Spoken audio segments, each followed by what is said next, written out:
Good day, everyone, and welcome to our Smart Webinar series. And today's webinar, Top 5 DIY Marketing Tips for 2019. Today, we are fortunate to have Jameson Goslin, who is the Principal and Executive Consultant with his company, Jameson Marketing and Communications. Jameson has over 15 years leading marketing, communications, sales, and resident programs at a variety of aging services organizations. And I've had the pleasure to know Jameson for many years, and I'm very excited that he's joining us today.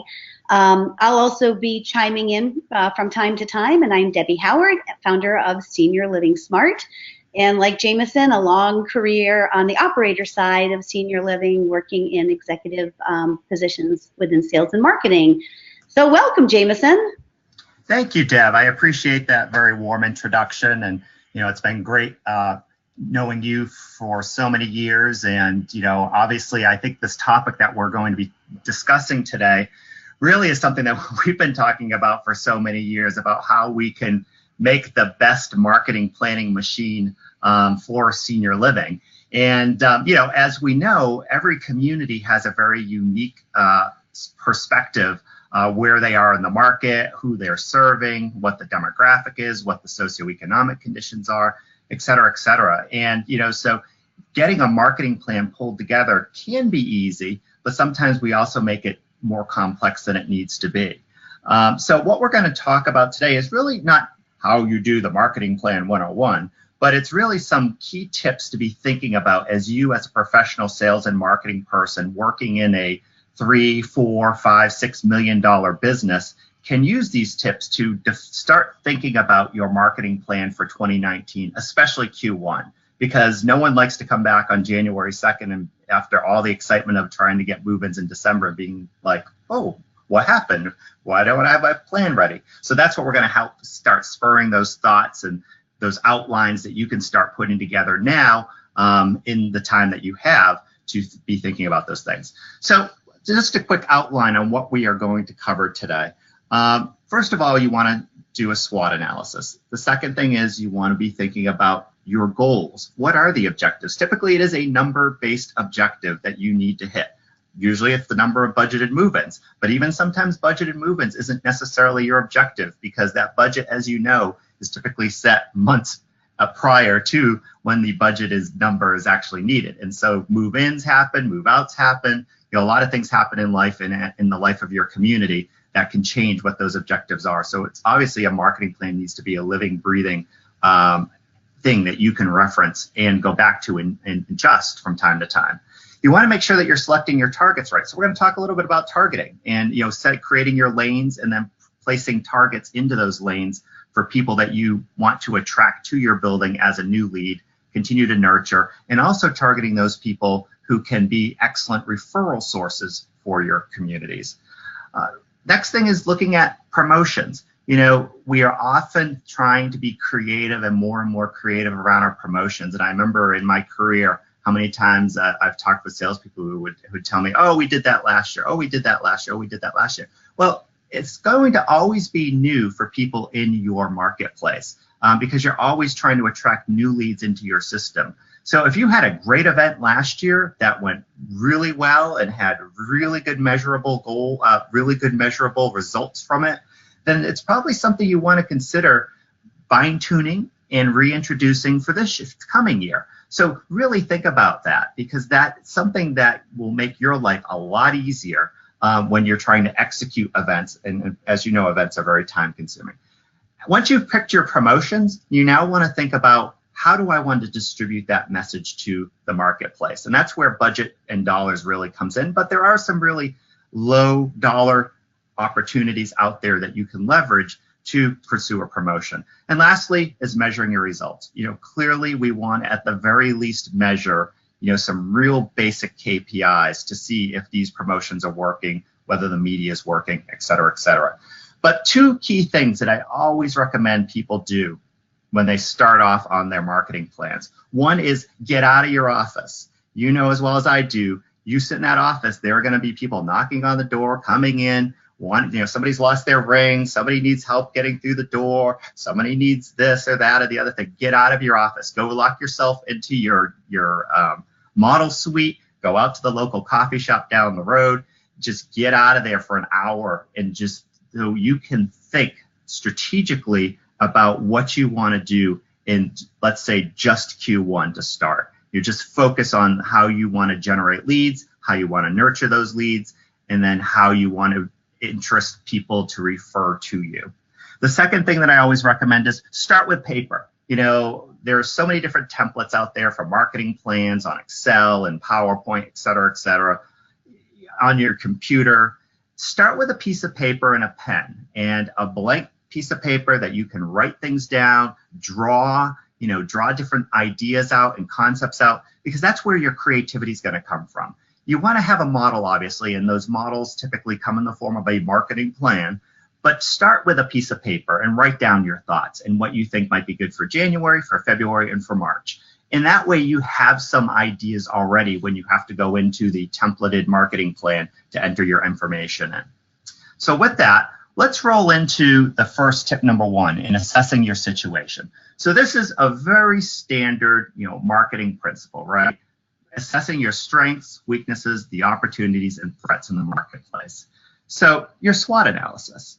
And typically with a SWOT analysis, you are going to look at internal factors that you do have a lot of control over, you and your team in the community and at the company level, and then also external factors. So external factors being you don't really have much control over them, but they are going to impact you.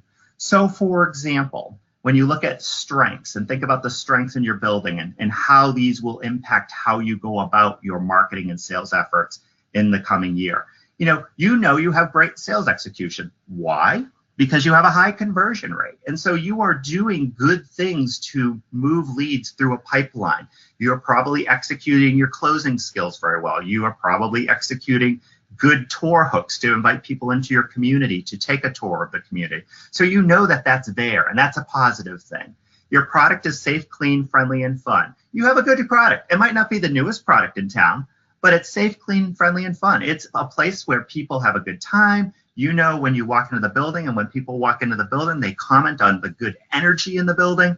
So those sorts of things are what are a very positive factor speaking to your future marketing plan. You also have a good reputation in town. So those are great strengths. On the weakness side, you don't have a lot of professional referral leads. You don't have a lot of resident referral leads. And no one-bedroom availability at this time. So all your one-bedrooms are taken, and that's probably a popular model within your community. So those sorts of weaknesses are things that you most likely need to address within your upcoming marketing plan in Q1. So how are you going to generate more professional referral leads? How are you going to generate more leads from resident referrals? You might not have a program in place, so this could be a good opportunity to put one in place to find ways to ask residents to invite their friends into the community for an activity or lunch or whatever it might be.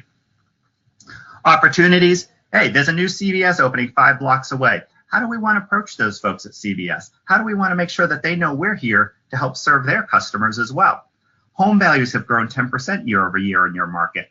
That's a good thing to know. That's a great opportunity. How do we leverage that? Is there a way that we can target those people living in those homes who might be getting ready to sell their homes because they are older and maybe they lost their spouse and they don't want to have to deal with maintaining a home anymore?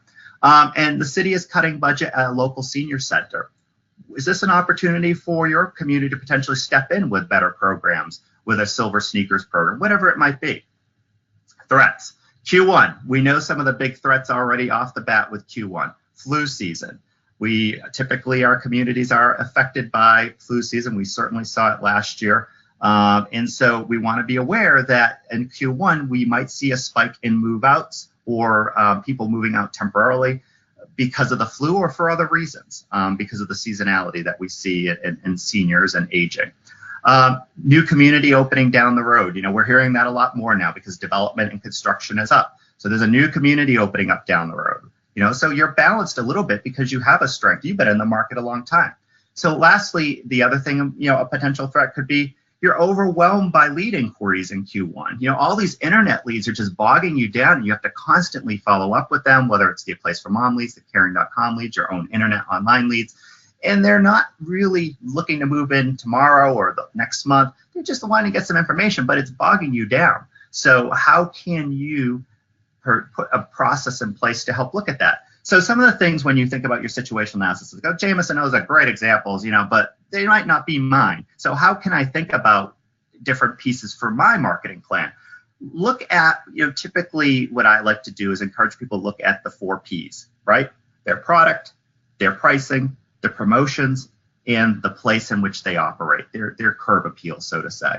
And you can also add 2 more if you want. You can add the people working in your building. You can add the processes in which your sales and marketing functions and your community functions, and just the overall experience, being that energy when someone comes into a building. Are your residents happy? Are your team members happy? That sort of thing. So look at price, place, promotion, product, people, and process.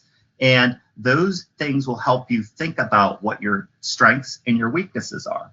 You also can look at things like numbers, occupancy, your average occupancy, your average move-in volume, your average conversion rates, all that sort of stuff too can also be a strength or a weakness depending on where you might be in terms of your company average and needing to meet various move-in goals. On the external side, so the opportunities and threats, you want to be looking at competition. You want to be looking at what's going on in the industry.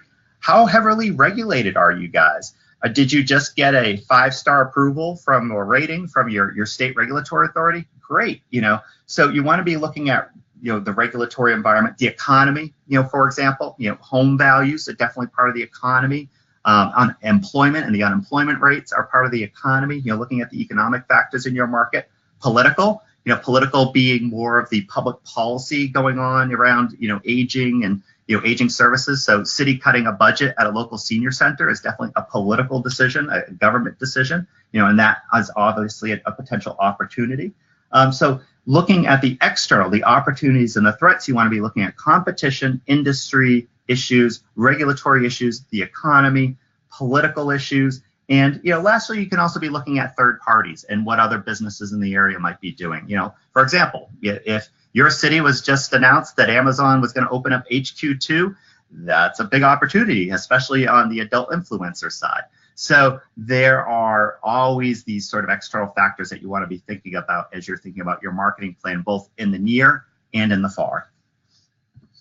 So let's then move to numbers. So budgeted move-ins is typically the number that we are always looking on. And you got to start somewhere. And that is a good number to start with. You might actually, in actuality, need more move-ins than that because you had a bad move-out month the month before. But you always want to start with a number, especially when you're marketing, planning, and projecting for the future. So let's start with budgeted move-ins. Now, this number is typically available in your budget that you might have, your executive director might have, your boss might be, your head of sales, whoever, somewhere this number exists. And it could even be in someone's brain somewhere, and you need to get that number. What is the budgeted move-ins for my community for the months of January, February, and March? So we're going to say, let's say for January it's 4, for February it's 5, and for March I need 4 move-ins for each of those months.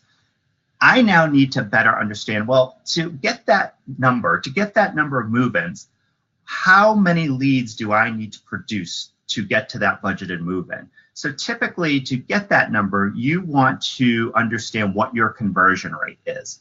And your conversion rate is simply the number of move-ins divided by the number of leads. Well, you're trying to solve for the number of leads. So what you typically want to do is take actual numbers for the past year, number of move-ins divided by number of leads that were produced, and that will give you a conversion rate, an average conversion rate for your whole year. You take that conversion rate, and then you can divide that conversion rate into the lead volume, and that will produce budget move-ins. So basically, if I need 4 move-ins, and I need to know the number of leads that I need to produce for that month to get 4 move-ins, you want to say, I'm going to divide 4 divided by 12% will give you 33 leads, all right?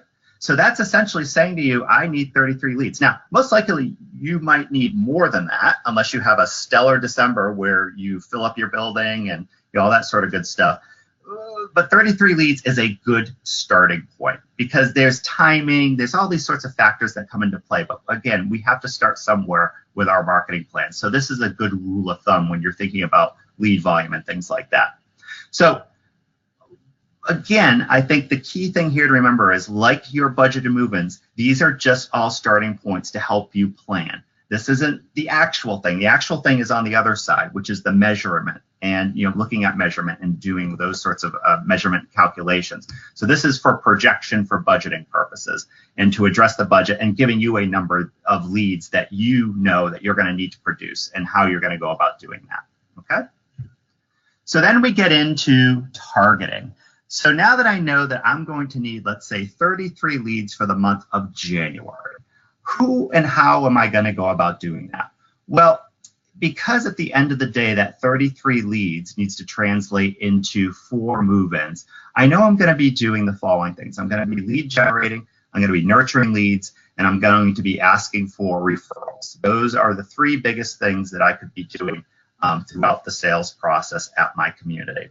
So from a lead generation standpoint, the biggest thing to be thinking about are, who am I going to be targeting along this buyer journey? And we'll get to promotions in a minute because the different promotions serve different functions in the buyer journey. But in lead generation, we want to be thinking about demographics. Are we going to be targeting the adult child, the senior, both? How does that play into the message? We're going to be thinking about socioeconomic factors. How much do they make? Do they make enough to live in our building? Some buildings are at the more economical scale, some are at the luxury scale. So we have to be very careful about when we are thinking about who we're going to target, that we're not wasting money sending direct mail pieces or promotions in newspapers that go to a lower end of the socioeconomic scale if we're selling a $7,000, $8,000 product a month. So we got to be considerate of that and helping our vendors also understand who our target audience is. Psychographic, where are they in terms of the buyer journey and how emotional is it for them? Why are they thinking about senior living? All those sorts of factors and what actually interests them? What sort of things drive them and make them interested? So all of that goes on in the lead generation as we think about the lead generation purpose, and obviously that all falls into the buyer journey, which leads into lead nurturing, all that additional psychographic information that we're going to collect during the discovery process and working with a lead. We look at time frame. When do they want to move in? And need very important, being, why are they needing what we offer, or why do they want what we offer? Depending on what the situation for that particular lead is. And then obviously referrals. We want to look at professional referral sources and we want to look at personal referral sources. Professional referral sources, you know them all very well: medical, religious, financial, government, and social. What sort of things do we want to do to create an engaging, to demonstrate that we are creating an engaging lifestyle for our residents? And then on the personal referral side, how are we asking and going about asking residents and others in the personal referral environment for referrals to our community? Do we do events with our neighborhood? Do we invite local neighbors in to see all the great things we do in our community to, obviously soft sell a referral program and invite people to refer people to us? So all those sorts of things should be considered as part of your marketing plan. All right, so let's go into tip number 4 here, which is really getting into selecting customized promotions. So we've got 3 different types of promotions here that tend to be the most popular in our business. We've got the product and brand promotions, which typically are designed to talk about the lifestyle, the products and services that we offer.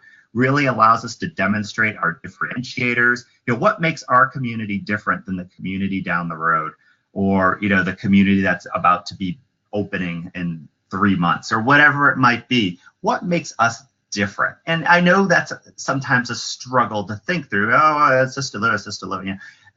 It does, but there are differentiators. And again, I would ask you to think about those 6 or 7 P's: the place, price, product, promotions, process, people, the experience, all that sort of stuff, and really think about what your differentiators are, because those differentiators are also what you need to demonstrate as part of your lead nurturing process. Because promotion isn't just for lead generation, it's also for lead nurturing, and it's an ongoing thing. So think about your leads, think about your differentiators. You want to use product and brand promotions to drive awareness. So again, these are your typical brand product, this is what assisted living is, making people aware about the value of the product. And so this is serving a function to help educate the marketplace as to what your property and community does and what all the great things your people do every day to create a great lifestyle for the seniors living there. It's to drive leads to your community to better understand what you do. The next promotion type are event promotions. And event promotions typically revolve also around demonstrating lifestyle, but now you're also demonstrating the lifestyle not only on paper, but also in your community at events. So, whether it's a chef showcase to demonstrate the great things that your chef does from your dining services program. It could be one of the interesting clubs that you offer, that offers some exercise program, wellness program. It could be a volunteer club program. All the things at the end of the day that you're doing to drive engagement of lifestyle in your community. And so event promotions are designed to invite people to your community to come in and experience all that good stuff. So it's designed to drive leads, but it's also more specifically, events are designed to drive conversion.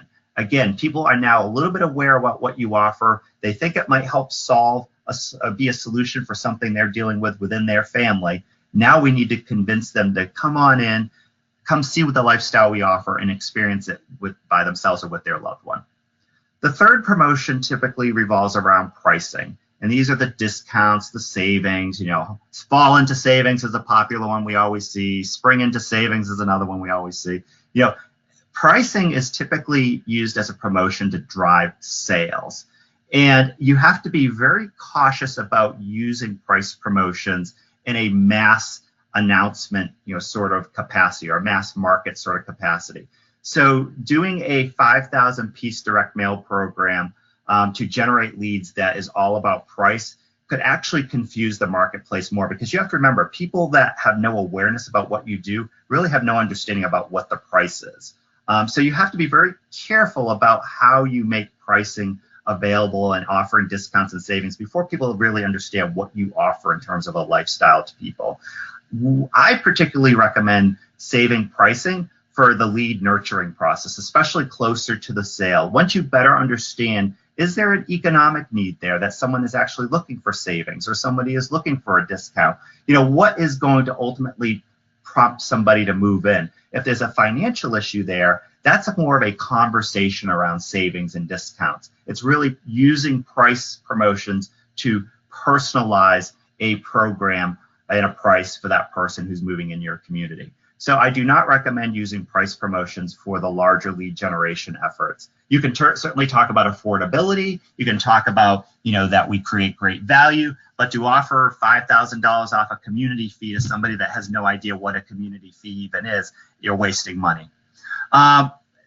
When you're thinking about promotions and executing promotions, I would recommend using a whole home approach. Have everyone at the table, your head of maintenance, your chef, your ED, even some of your caregivers, and have a conversation around what is popular and what will drive lead volume to our community and drive lead nurturing programs within our community, drive resident referrals in our community. Because at the same time, you're going to need help executing these events. If you're going to have a very good quality event, the folks in the community that also work with you are going to want to help you. And having them buy in as part of this promotional effort is an important step as part of executing an event promotions campaign.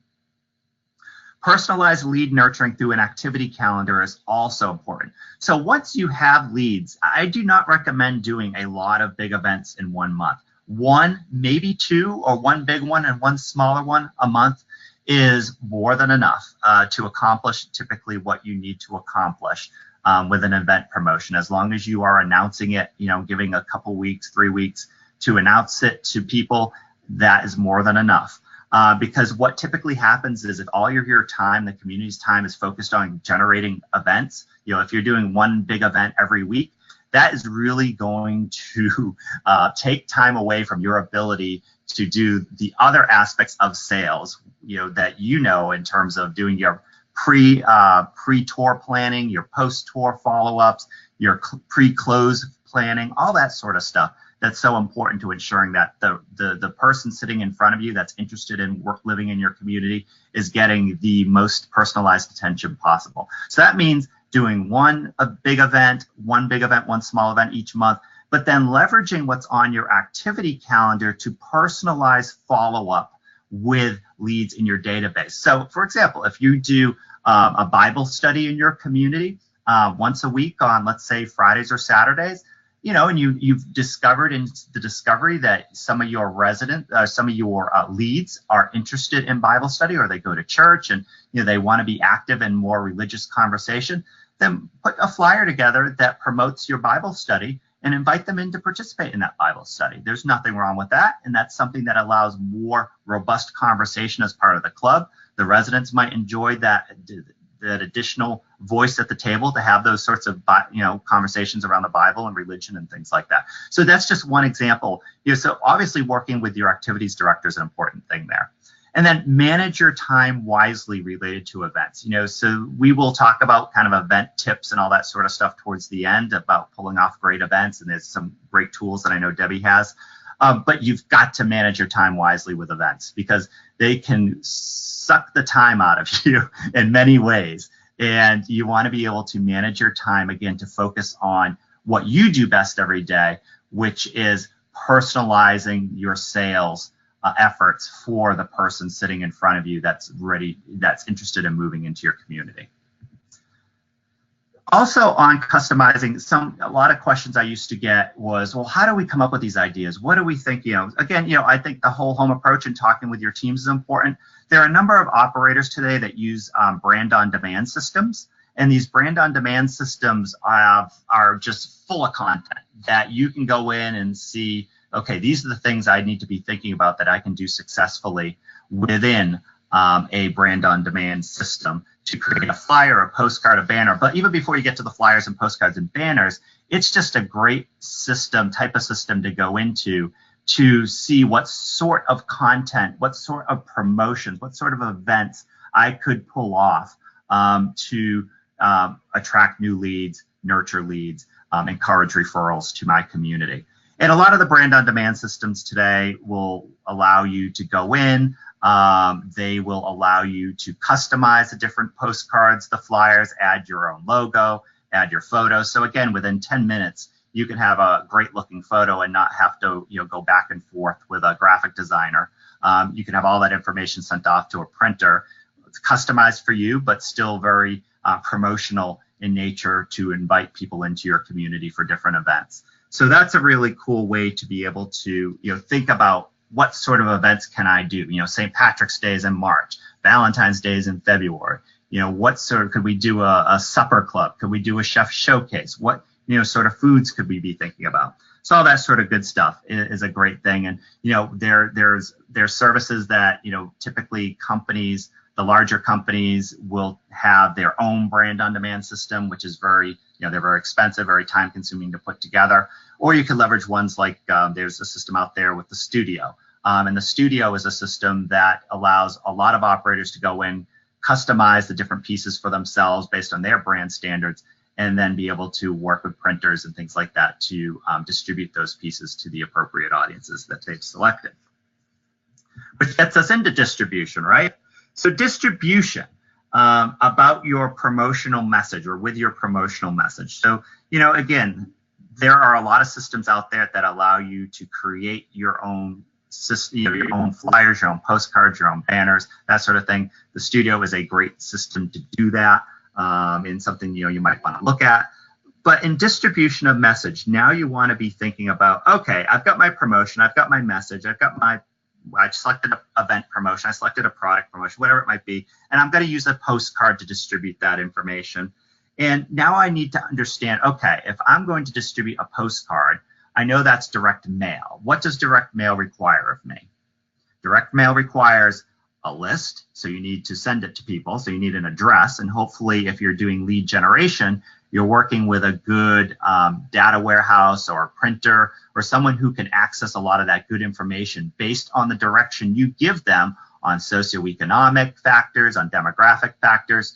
They can pull a list out of a database such as Experian. There's so many different ones out there, but let's say Experian. which is one I typically like to use. And so they will typically access that information for you, pull a list down. They can dedupe it against your CRM and then be able to distribute it and target it in a way that you need it targeted. So list is one. You obviously need your promotion, which you have, and your creative, which you have. And then you also need to prepare for the cost of postage. So the cost of printing and postage are things that you need to think about when doing any sort of direct mail.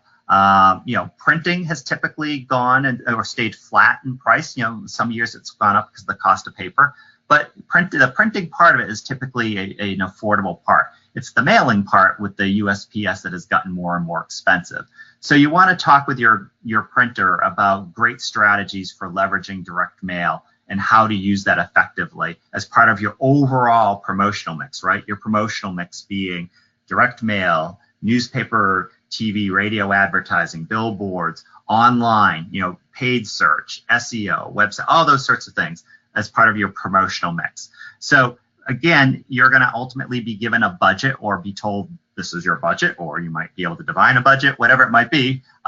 You will have to stay within a framework of money, and you need to decide how much direct mail you want to do and is it effective in your marketplace. Direct mail doesn't work necessarily everywhere, but it does. I've seen it be very effective in a lot of places when it carries the right promotional message.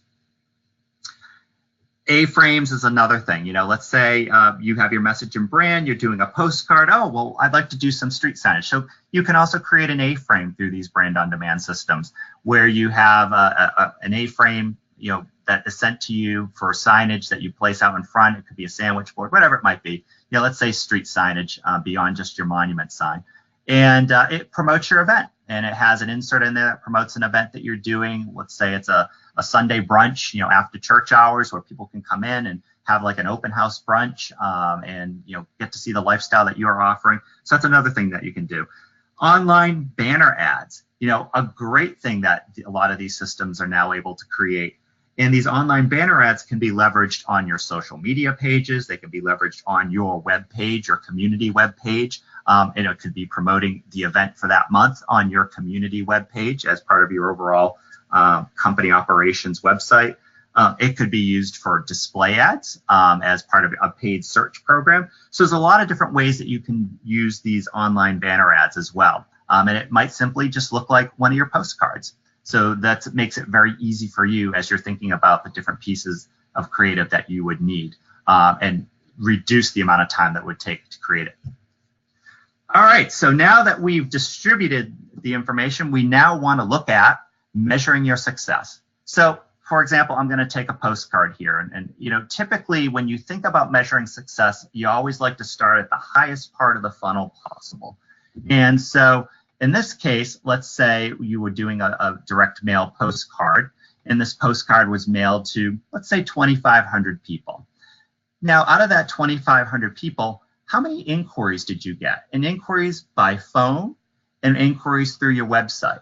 And I highly recommend that you or your home office or whoever is responsible for the requisition of phone numbers gets involved in some sort of a number tracking service. I'm not necessarily saying a call center. I know there's some debate around call centers and being able to answer your own phones. But there are systems out there that do allow you to have number tracking to be able to see the calls coming in. They might record the calls. You don't have to record the calls. At the very least, it's nice to be able to monitor the traffic coming in through these monitored phone lines to know how many calls you're getting for these events. And so that's something you might want to look at in terms of phone. On the website, Google Analytics should be set up, or some sort of a analytics system should be set up on your websites. If you don't get access to that information, someone at your home office should be monitoring your Google Analytics, or one of their internet vendor partners would be monitoring their Google Analytics to see what sort of traffic you're getting based on each of the promotions you're doing.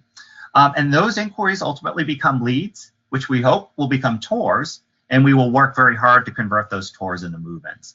And so those are the big KPIs that we typically want to look at. And it changes, obviously for newspaper, it will change for online advertising, will change for all the different sorts of media out there. But usually at the phone number level and the web level, you're directing people somewhere that you can begin to monitor the success of each of your promotions. So that's an important piece in terms of measurement, is putting together your own little scorecard to see what sort of how many pieces you sent out, how many inquiries you're getting back, the leads resulting from it, which is really an inquiry to lead conversion is very much around the quality of the people that you're attracting to your property. If it's a low conversion, then you might want to think about better targeting of your message and things like that. Then your lead to tour and tour to move-in is obviously a big indicator of sales conversion efforts, lead nurturing efforts, and those sorts of things. Okay. So putting it all together. Now, like I said, there are dozens of formats for marketing plans out there. I've seen them in Excel. I've seen them in online databases. I've seen them in PowerPoint. I've seen them in Word. I've seen them written on pieces of paper. There are dozens of ways, and I don't necessarily recommend any one way. If your corporate office has a template, then obviously you'll want to use that one. But, like I said from the start with a piece of fresh white paper, write down your thoughts, draw out some thoughts, get that creativity going before you get to the template and start putting in information. Because templates tend to reduce our creativity and limit our thinking around things, whereas a nice blank piece of paper allows us to think more creatively and a little bit limitless on the ideas that we can put together to compete and grow our lead and move-in volume. So this is just an example of what a very simple marketing plan that fits on a PowerPoint slide could look like. And it talks about advertising. It goes through online. It goes through paid referral sources, professional referral sources, personal referral sources, and other. So what I'm really looking at here are the sources of leads and how they'll be converting through the system.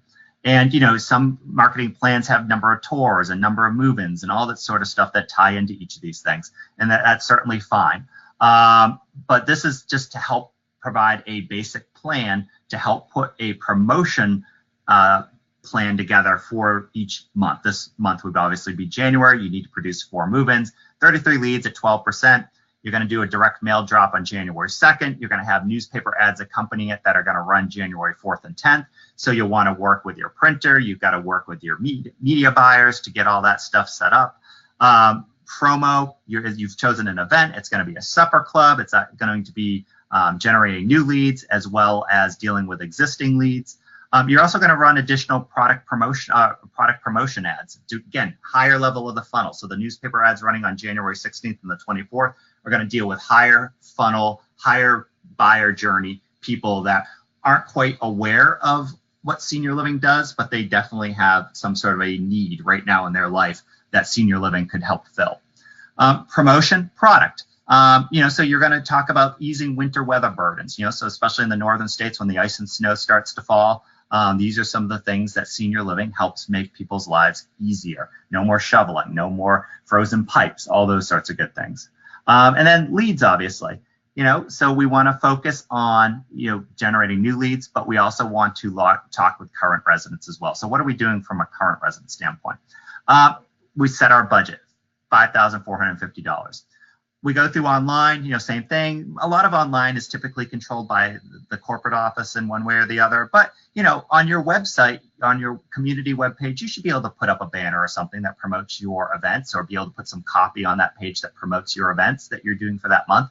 So work with your home office team on that, or your internet marketing vendor to help add those personalized details about your community onto the website. So there's always some fresh content on there around your promotions. Paid referral services. So these are things like a place for mom and caring. If you have local referral services, so not the place for moms or carings, but the local guys that work in your market that are constantly referring to you, they're standalone businesses for referrals in your local market. You might want to invite them in for a lunch or a chef display lunch so they too can see all the great things you're doing. I do think a place for mom and caring have local advisors in some markets. Invite them in as well to see the great referral, the great program, the great experience that you offer to residents. Professional referral services. What are we doing to bring professional referrals to our community? So we want to talk with professionals in the marketplace. And the SWAT, we identified that CVS was going to be opening up down the road. Let's put a special event for them to come in, just something small, or maybe invite them to a monthly wine tasting that we do for different professional segments in the marketplace. So in January, we're focusing on realtors. So hey, it doesn't have any harm to have the new CVS general manager and pharmacists come in for that event to see all the great things that we do for residents. And on the personal referral sides, what are we doing to offer and excite referrals from our residents and their families in the market? So think about those sorts of things as you're putting together your marketing plan. So that, in summary, is some of the key things to be thinking about as you put together a marketing plan. You know, Deb and the team at Senior Living Smart have put together some great resources. Deb, do you want to walk through some of these additional resources that are available through Senior Living Smart? Oh, sure. So we just tried to create some tools that would be helpful. So we have a marketing budget spreadsheet, so that way you can actually go into your 2019 budget and kind of allocate out your costs.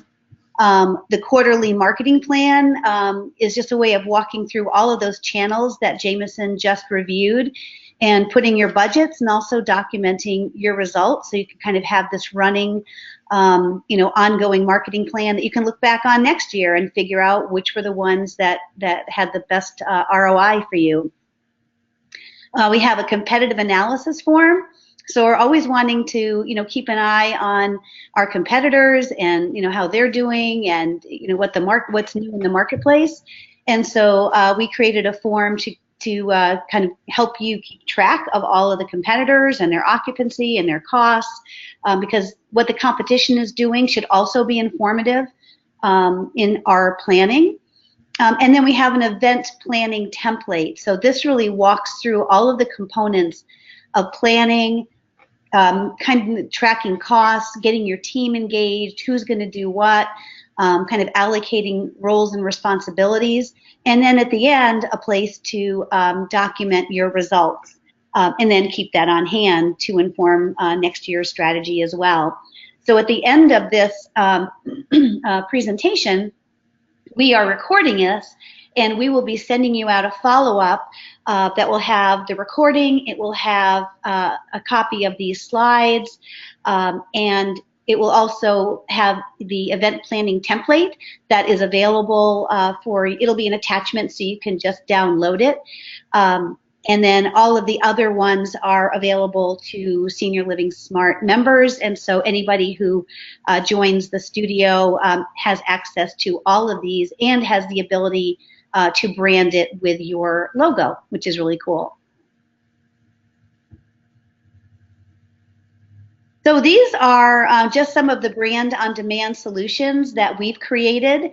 The first one is the studio, and you saw some screenshots. It is a kind of a turnkey online marketing agency. We partnered with Glenn Devens, and they created with their copywriters and graphic design teams hundreds of turnkey marketing pieces, everything from postcards and flyers to direct mail, entire marketing kits, and also some digital downloads like the email banners and Facebook posts, because we're finding more people are wanting to really integrate online and offline marketing strategies. And so that's available. There's two levels. One is free. So postcards and flyers are available at no cost. So it's a great way to kind of try out the technology. And then there's a higher level that has all of the digital, all of the sales trainings, all of the sales tools, marketing kits, signage. A lot of other resources are available for just under $100 a month per community.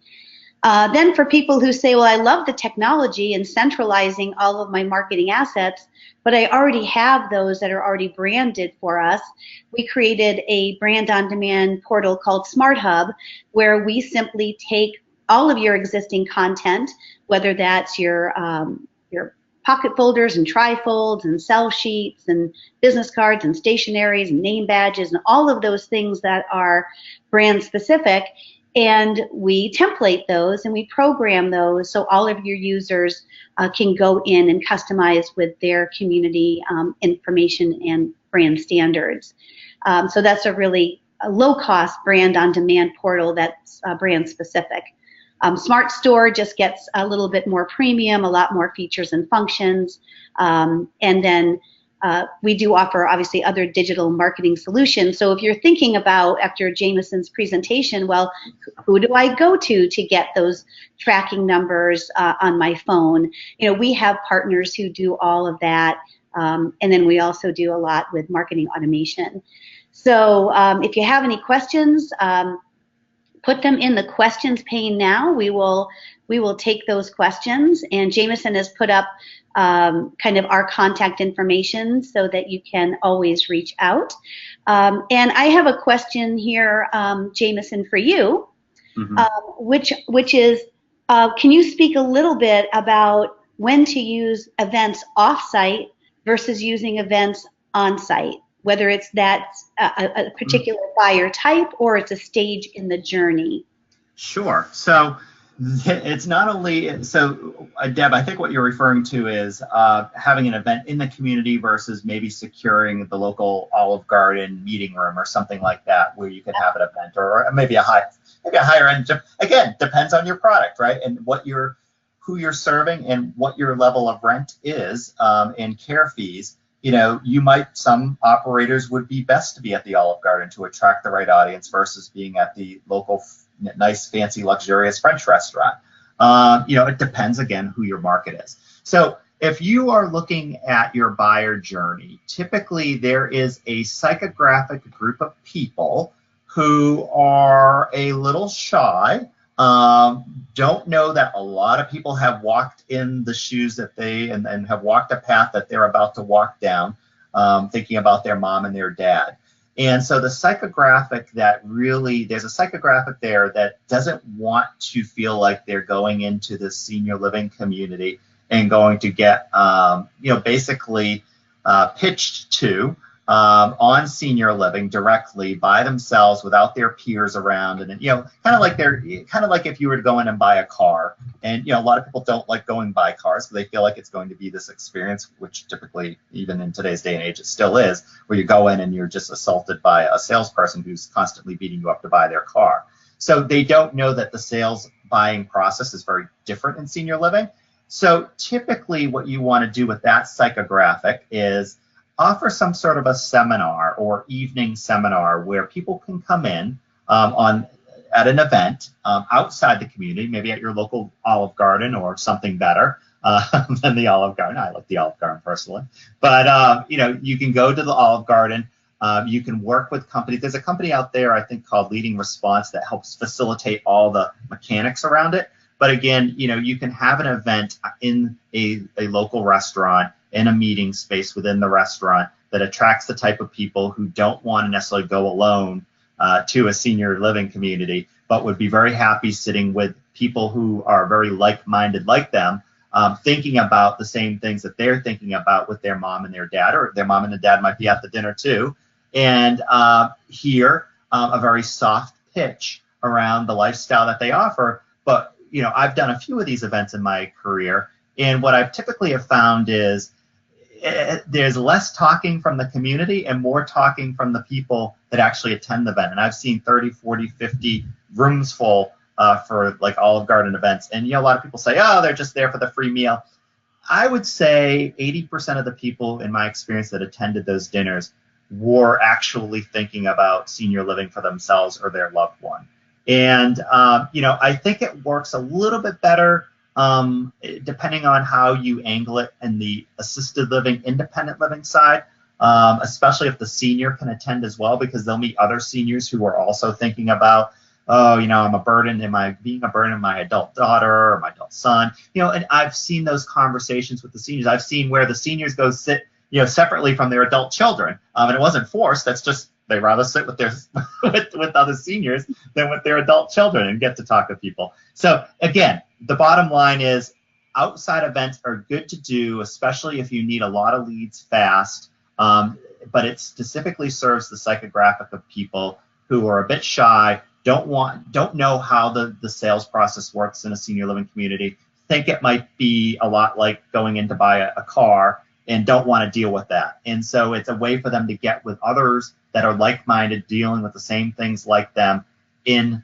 a place outside of a senior living community that is a place that they're very familiar with, very comfortable with, a restaurant environment, whatever it might be, and be able to make the sale. Great, thanks. I have another question just to kind of slowly repeat the P's that you were speaking of. We have some folks taking notes and want to make sure they get all of those. Yeah, so this is actually, kind of the marketing strategy piece of it, but you've got to think about, there are 4 P's, right? There's price, which deals with pricing in the community. Is it competitive? That typically requires us to go out and do comp shops to see, how our pricing fits with other pricing. Product, how does our product stack up with the competition? Like there are so many new properties opening right now. But if your community is clean, it could be 20 years old, and it might not even had a renovation in that 20 years. Hopefully you've gotten some new carpet or something. But it's clean. The residents are happy. You're providing a very fulfilling and enriching service. So that's product, and it's very comparative with your competition in the marketplace. So price, product, promotion. What are you doing to promote your community? The community down the road might be doing TV ads. Well, that's great and all, but are they working? Are they generating qualified leads? We've had a couple of the larger national operators do TV ads, and the success was very ambiguous, I think, in the local marketplace, depending on which markets, they really functioned in. So you really have to think about, just because someone's doing TV ads doesn't mean you have to do TV ads. You could do something very different that's more grassroots oriented. In the SWOT analysis that I showed, the local senior center is having its budgets reduced. Hey, there's an opportunity that could be better than TV ads, and more time spent to try and develop something, but you're not spending all the money on TV ads that might not be as effective. So again, you've got to process a lot of that information based on the measurement of your KPIs. So that's promotion and price, promotion, place, and lastly, product, which we talked about. Place is kind of your kind of your curb appeal. Where you're located in the market. Are you on the main roads? How are you leveraging that? And basically how you operate the community infrastructure. So those are the typical 4. You'll hear some other ones sometimes. People, what sort of people are you working with? And also, what are your residents like? Residents in a community in a blue collar area are going to be very different than residents in a community in a very white collar area. So you've got to think about the type of people, both on the team member side as well as the resident side. Processes. Do you have good sales processes in place? Do you have good inquiry intake in place? When you're not in the building, how are inquiries being managed and dealt with? Is your front desk person, concierge or whoever, office manager, who is taking in that information? Have you sat down and provide them with like an hour-long training on how to effectively manage inquiries? So that's an important thing. And then lastly, there's this thing, related to experience, and that's really everything all combined. So process, people, place, product, price, and promotion. Great. Well, thanks for the review. I think that's all we have time for today. Thanks everyone for attending. You'll be getting a follow-up email within a day or two that will have a link to this recording, the deck, and then some additional materials. And Jameson, so appreciate your insights today. This was really interesting. It was great speaking with everyone, and do reach out if you have questions. Thanks, everybody.